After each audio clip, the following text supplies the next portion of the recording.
రసాయనాలు మీద పడ్డప్పుడు, ప్రమాదవశాత్తు అగ్ని ప్రమాదాలకు గురైనప్పుడు మన ఒంటిపై అక్కడక్కడ కాలిన గాయాలవుతూ ఉంటాయి. ఇలాంటప్పుడు మనలో చాలా మంది కాలిన గాయాలపై ఇంకును చల్లుతూ ఉంటారు, లేదంటే సబ్బు నురుగును పట్టిస్తూ ఉంటారు. పేరు తెలియని క్రీములు, ఆయింట్మెంట్లను పట్టిస్తూ ఉంటారు. నిజానికి ఇలాంటివన్నీ కాలిన గాయాలను నయం చేయకపోగా వాటిని మరింత తీవ్రం చేస్తూ ఉంటాయి. మన చర్మంపై కాలిన గాయాలైనప్పుడు ప్రథమ చికిత్సగా ఏం చేయాలో, ఉపశమనం కోసం ఎలాంటి జాగ్రత్తలు తీసుకోవాలో ఇప్పుడు తెలుసుకుందాం.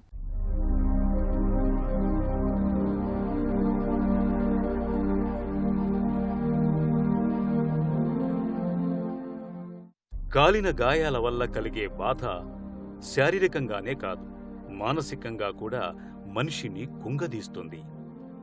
కాలిన గాయాలకు వాటి తీవ్రతను, స్వభావాన్ని బట్టి ఆస్పత్రికి తీసుకెళ్లే లోపు మనం ప్రథమ చికిత్సను అందించాలి. చేయవలసింది, మంటల నుంచి మనిషిని ముందుగా బయటకు లాగాలి. మందపాటి దుప్పటిని కప్పటం ద్వారా మంటల్ని ఆర్పేందుకు ప్రయత్నించాలి. ప్రమాద స్థలం నుంచి బాధితుల్ని దూరంగా తీసుకెళ్లాలి. కాలిన భాగాల్లో దుస్తులను, నగలను, ఇతర ఆభరణాలను తొలగించాలి. కాలిన గాయాలకు చల్లని లేదా గోరువెచ్చని నీటితో 10 నుంచి 30 నిమిషాల పాటు చల్లబరచాలి.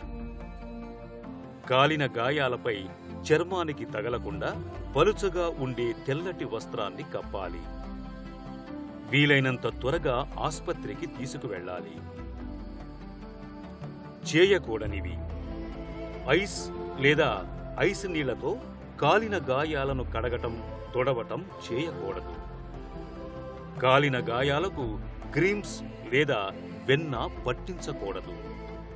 కాలిన గాయాలపై సిరా వంటివి పోయకూడదు.